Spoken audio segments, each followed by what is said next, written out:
Hey guys, this video has spoilers through Season 6 of Game of Thrones and Book 5 of A Dance with Dragons. I have a quick side note that I wanted to share with you. I'm definitely going to be including it in the Grey character arcs, the Hound video that I'm working on, but this is pretty cool, so I wanted to get out there to you guys right away.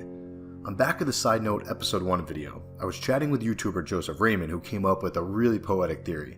And it took him 2 messages to get it through my thick skull, so apologies for being dense, and thank you, Joseph, for sticking it out and clarifying what you meant with the second response. I get it now, and it's awesome. Last chance to close out. There aren't any book-specific spoilers in this one, but there are spoilers related to who is still alive and ticking as of the end of Season 6. You got 5 seconds. 4, 3... Okay, so many fans sit on one of 2 sides related to the Hound's character arc. On one side, people think it will be beautiful if the Hound moves on from his past, if he forgets his brother. And on the other side, you have high fantasy nerds like myself that want to see a good sword fight, even if it comes at the expense of his character growth.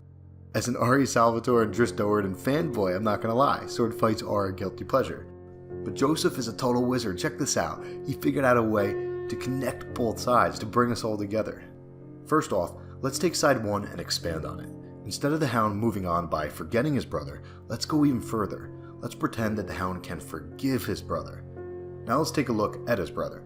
Oberyn had poison on his spear. The mountain should have died, but Qyburn did something to save him, or at least part of him. Gregor clearly doesn't have free choice like a normal human. Something Qyburn has done, or is doing, is keeping the mountain in his control. He's basically a slave to Cersei, or more specifically to Qyburn. So maybe we will get the Cleganebowl that many of us wanted for so long, but it will be different than I had expected. Imagine this. The Hound teams up with Jon and co. in the battle versus the Night King and his dead army. But after the snow settles, Sandor tracks down his brother because he thinks that his life will not be complete until he does so. Now, I reckon you die a dozen more times over the next few days, but you didn't. What kept you going? Hate. But when he sees his brother, he is disgusted at what he sees. Let's be honest, his brother's gone. This is a vile corruption of life. So the completion of the Hound's character arc might actually come as a mercy kill. How poetic would it be if he tracks down Gregor in rage and kills him as an act of mercy?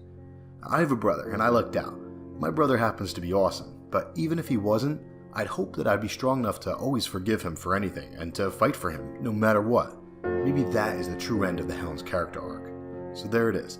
We might get Cleganebowl and forgiveness in a single, powerful scene in Season 8. If you like this video, add me on Snapchat at bridge4_kev. Or if you don't have Snapchat, I created a second YouTube channel called Bridge4 Vlogs where I'll upload the Snapchat stories.